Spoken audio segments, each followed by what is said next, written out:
나는 전능하신 아버지 하나님 천지의 창조주를 믿습니다.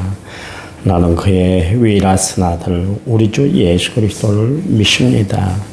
그는 성령으로 잉태되어 동정녀 마리아에게서 나시고 본디오 빌라도에게 고난을 받아 십자가에 못 박혀 죽으시고 장사된 지 사흘 만에 죽은 자 가운데서 다시 살아나셨으며 하늘에 오르셔 전능하신 아버지 하나님 우편에 앉아 계시다가 거기로부터 살아있는 자와 죽은 자를 심판하러 오십니다.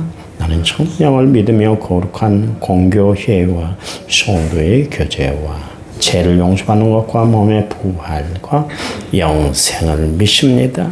아멘. 찬송가 421장입니다. 421장.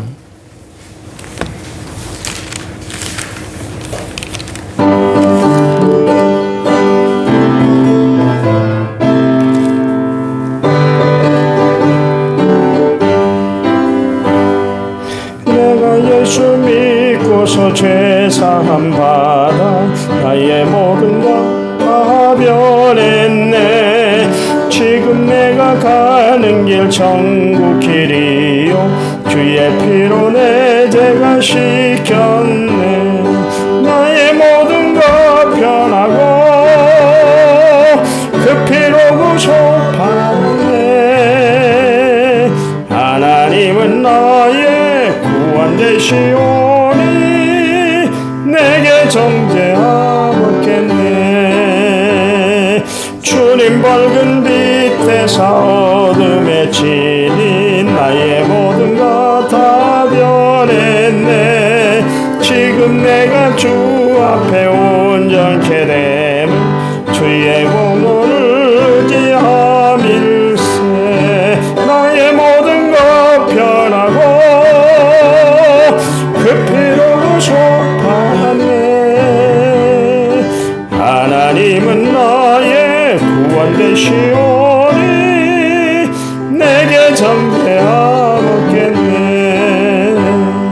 내게 성령이 임하고 그 크신 사랑 나의 맘에 가득 채우며 모든 공고 내게서 물리치시니 내 맘 항상 주 안에 있겠네. 나의 모든 것 변하고 그 피로 구속받았네. 하나님은 나의 구원 되시오니 내게 정죄하겠네. 아멘.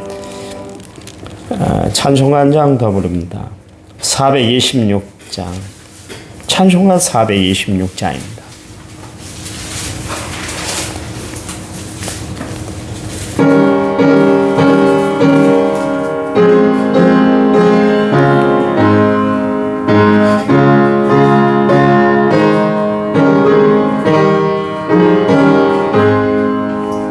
이 죄인을 완전케 하시옵고 내 맘속에 영원히 거하소서.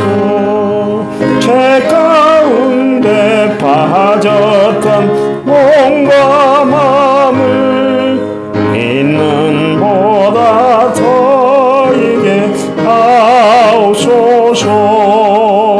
눈보다 더욱 희어지게 고시소서. 정결케 하옵소서. 저 보좌에 앉으신 주 예수여 이 몸 주께 드리니 받으소서. 내 마음 되시고 하리오니 있는 보다 더 이게 하옵소서. 눈보다 더욱 희어지게 고시소서. 정결케 하옵소서. 그 상하신 발 아래 엎드려서 날 깨끗게 하시기 원합니다. 날 정결케 하는 피 싸우니 있는 보다 더 이게 하옵소서. 눈보다 더욱 희어지게 고시소서 정결케 하옵소서. 아멘.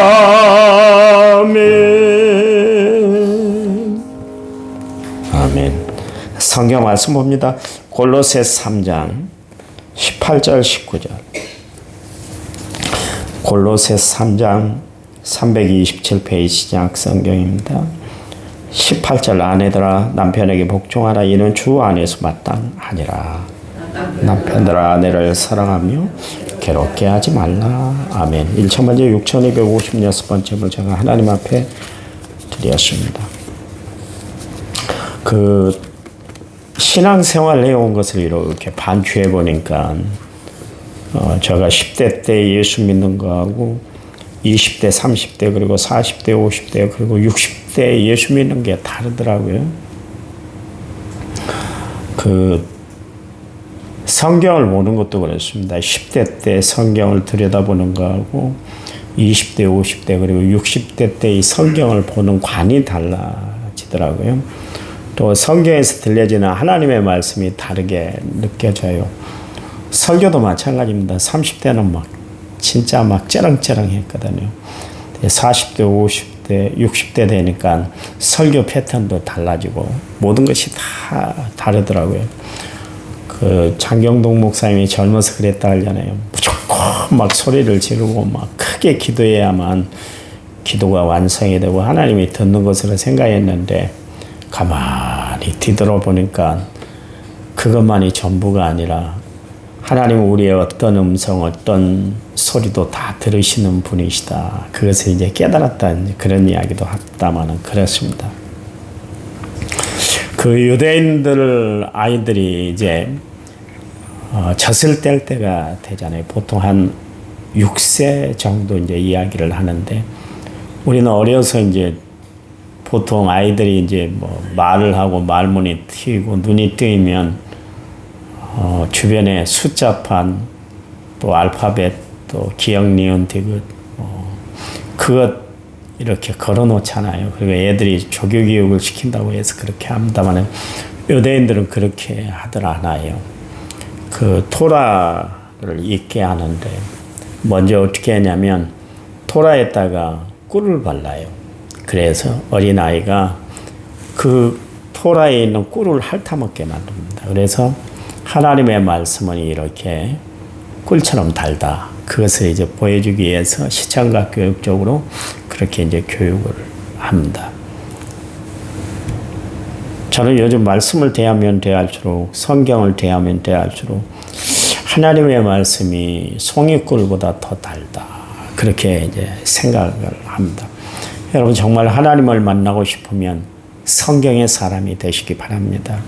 내 신앙이 성장하기를 원한다면 하나님의 말씀을 늘 가까이 하고 살아가는 성도들이 되시기 바랍니다. 하나님의 은혜를 체험하기를 원한다면 성경을 통해서 나에게 체험되는 하나님의 말씀을 늘 가까이 하고 하나님의 말씀과 더불어 살아가는 성도들이 되시기 바랍니다. 그래요. 우리는 말씀을 대할 때 하나님을 만나야 되고 또 하나님의 음성을 들을 수가 있어야 되는 것이에요. 왜냐하면 하나님의 말씀은 생명의 양식이 되기 때문에 그렇습니다. 다윗은 그래서 하나님의 말씀을 음식 삼아서 한다. 그렇게 이야기를 하고 있습니다.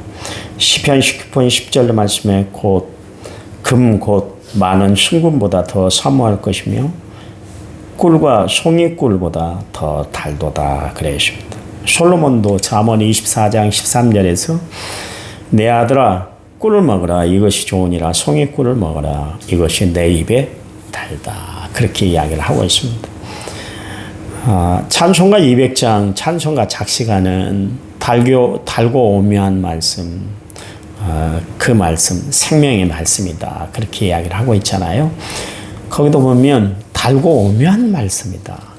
어떻게 말씀을 대하면 대할수록 하나님의 섭리, 하나님의 역사, 하나님의 인도하심, 하나님의 그 말씀하시고자 하는 그 말씀들이 얼마나 그렇게 깊고 정말 말로 표현할 수 없는 그런 은혜가 가득하 있는 것을 알았기 때문에 그렇게 시로 만들어서 찬송으로 그렇게 우리에게 불리우게 했던 것을 알 수가 있습니다. 바울이 하나님의 말씀에 은혜를 받았잖아요. 그가 다메섹 도상에서 부활하신 예수님을 만났어요. 그래서 이 예수를 증거하기 위해서 막 복음을 전하는데 초대교회 성도들이 바울의 회심을 믿질 않았잖아요. 저 사람은 또 무슨 우리에게 해코지를 하려고 저렇게 암약을 꾸며서 예수 믿는 척해서 우리를 데리고 대제사장에 끌고 가서 우리를 옥에 가두고 죽이게 하려고 저렇게 작전을 피우고 있구나. 사람들이 그러면서 바울의 회심을 믿질 않았거든요. 그때 하나님께서 베드로에게 이야기를 하는데 베드로에게 바울을 권해서 그의 고향에 가서 좀 치과하고 있어라. 한 3년 동안 있어라. 사람들이 세월의 약이라고 몇 년 지나면 바울이 그때도 하나님의 말씀을 증거하고 그때도 하나님 없이는 못 살겠어요. 이런 이야기를 한다 할 것 같으면 그 사람은 진심으로 회심한 사람이라는 걸 사람들이 알아주기 때문에 3년 동안 길리기아 다소에 가게 했잖아요. 거기 가서 하나님의 말씀을 읽었어요. 하나님의 말씀을 대했어요. 그리고 하나님을 만나게 됐던 것을 알 수가 있습니다. 거기서 말씀이 증거하는 메시아 되신 예수 그리스도를 만나게 된 거예요. 그 예수 그리스도를 만나게 되니까 바울은 십자가의 도를 바로 알게 되었고 복음의 진수를 깨닫게 되었습니다. 그랬더니 그의 삶의 중심이 흔들리질 않잖아요. 여러분 베드로도 예수님과 직접 만나서 활동하고 3년 동안 그렇게 교육을 받았는데도 불구하고 흔들렸잖아요. 근데 바울은 전혀 흔들리질 않았어요. 진짜 우리가 생각하기에 그 정도 어려움을 당하면 자기가 하는 일을 언제든지 놓을 수가 있는데도 불구하고 결코 하나님 앞에 실망을 끼치지 않았던 비결이 뭐냐면 그가 말씀의 뿌리를 깊이 내렸기 때문에 그래요. 여러분 우리가 기도를 열심히 하는 것 중요하고 더 중요합니다. 그러나 말씀의 뿌리를 깊이 내리고 살아가는 것이 더 중요해요. 여러분 말씀 붙잡고 기도하는 거예요. 아이들이 보통 부모님들이 약속을 하잖아요. 어렸을 때 막 자전거를 사준다, 게임기를 사준다 그런데 부모님이 여러 가지 여건들 때문에 아이의 요구를 채워주지 못하면 아이가 꼭 와서 그런 이야기를 하잖아요. 아빠가 약속했잖아요. 뭐 자전거 사준다고 이야기를 했는데 애 안 사줘요. 그러면 부모는 거기에 대한 부담감을 느껴요. 야, 내가 그때는 그냥 이야기했어. 너가 하도 말을 안 들어서 그렇게 이야기할 수 있나요? 아니잖아요. 어떤 방법, 어떤 투자를 해서라도 아이에게 약속한 걸 지키려고 하잖아요. 마찬가지입니다. 하나님의 그 약속의 말씀을 꽉 붙들고 기도하면 하나님도 꼼짝 못 하신다. 그런 이야기예요.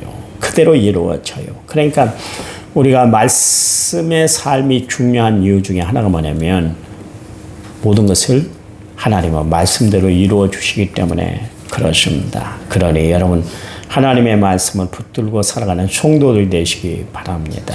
오늘 말씀을 통해서 바울이 이야기를 하는데 예수 믿는 사람들은 화목의 지체로 지낼 뿐만 아니라 여기 보니까 사회생활뿐만 아니라 가정생활도 충실히 해야 된다. 그것을 이야기를 하고 있습니다. 그러니까 내 신앙이 좋아지려면 가정이 충실해야 된다. 가정이 든든하게 서 있어야 된다. 그것을 이야기를 하고 있습니다. 예수님 산상수훈 중에 이런 말씀을 하셨죠. 마태복음 5장 23절에 26절 말씀에 그러므로 예물을 제단에 드리려다가 거기서 내 형제에게 원망 들을 만한 일이 있는 것이 생각나거든. 예물을 제단 앞에 두고 먼저 가서 형제와 화목하고 그 위에 와서 예물을 드리라. 너를 고발한 자와 함께 길에 있을 때 급히 사화하라. 그 고발한 자가 너를 재판관에게 내어주고 재판관이 옥리에게 내어주어 옥에 가둘까 염려하라. 진실로 내게 이르노니 내가 한 푼이라도 남김없이 다 갚기 전에 결코 거기서 나오지 못한다. 그런 이야기를 하고 있습니다.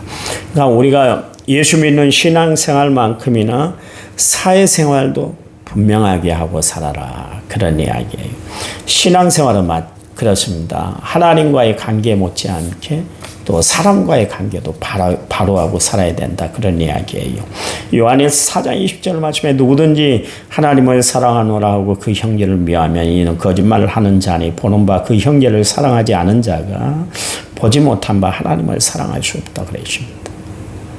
예수 믿는 사람들이 나는 하나님을 사랑해요 그러면서 세상 살아가면서 사랑과 원수지간을 맺고 살아간다면 그건 있을 수가 없다. 그런 이야기입니다.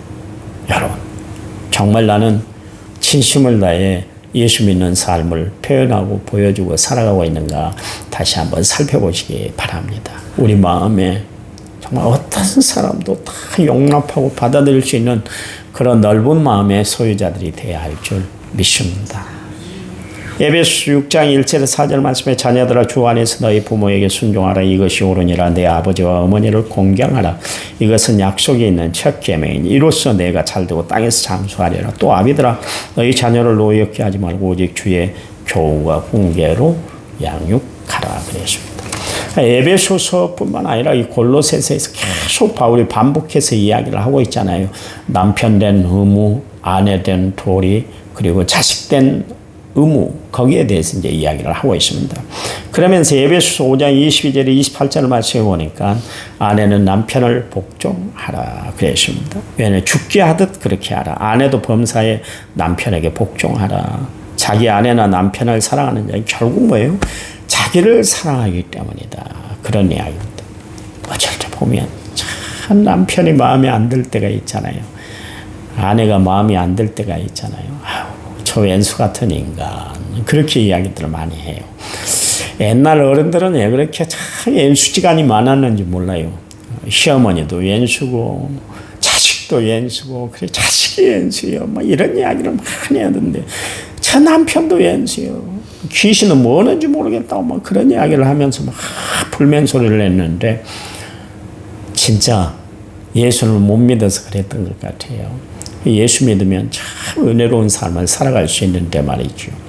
제가 아는 권사님 이야기를 했잖아요. 시어머니가 얼마나 엄한지 옴짝달싹을 못하게 해요. 그런데다가 남편은 또 남편대로 막 포악하게 하는데 그러니까 불길이 없잖아요. 불길이 없잖아요. 내가 생각해도 그렇게 산다 할 것 같으면 그냥 정신 이상이 올 것 같아요.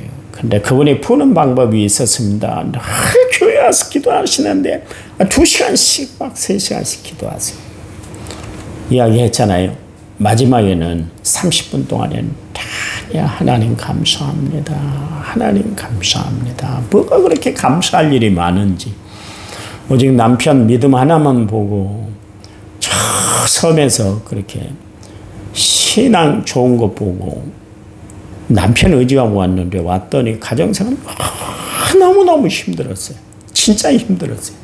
근데도 이겨내더라고요. 어떻게 해요? 믿음으로. 하나님 앞에 기도함으로 말씀 붙음으로 어떤 말씀을 붙들었을까요? 감사라. 범사에 감사라. 그래서 기도할 때마다 감사해요. 감사해요. 감사해요. 그랬어요. 예, 역경이 없었겠어요.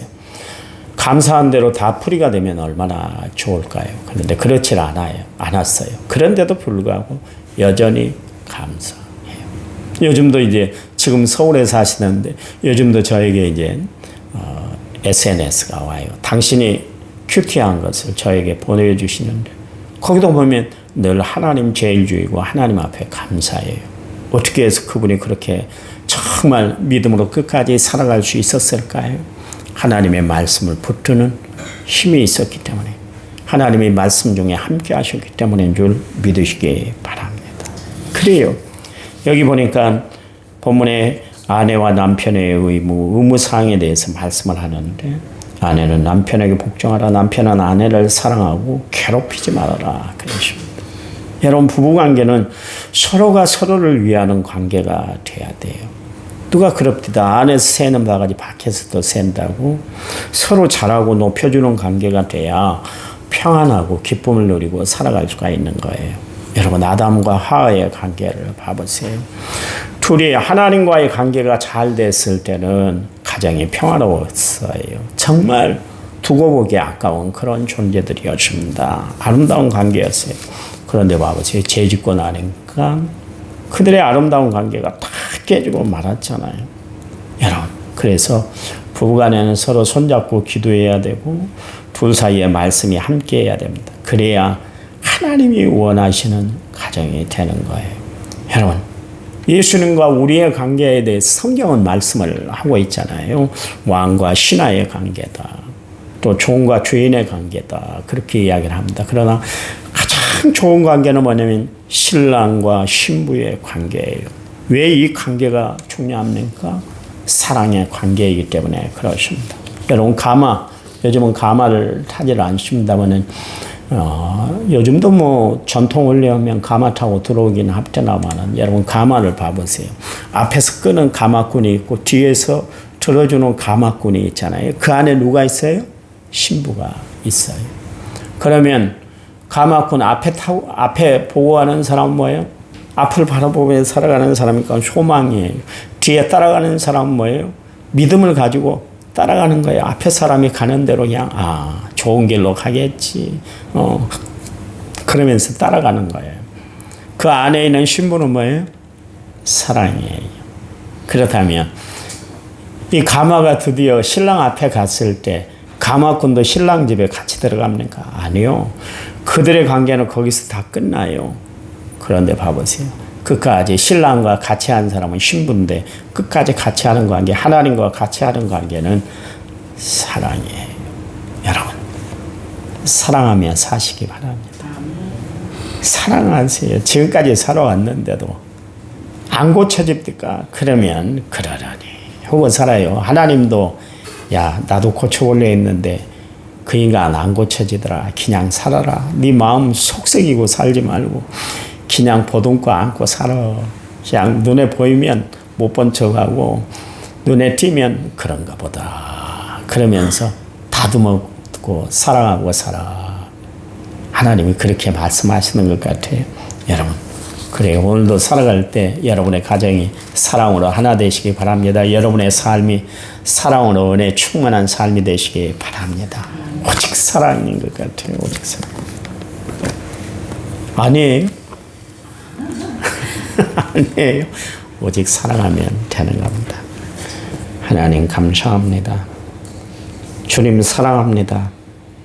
하나님의 사랑을 받고 주의 은혜 가운데 살아가는 우리가 세상을 살아가면서 모든 사람을 사랑하고 살아가는 죄를 되도록 도와주시옵소서. 예수님의 이름으로 기도했습니다. 아멘. 우리 10분 동안 간절히 기도하겠습니다. 우리 합심해서 기도합니다.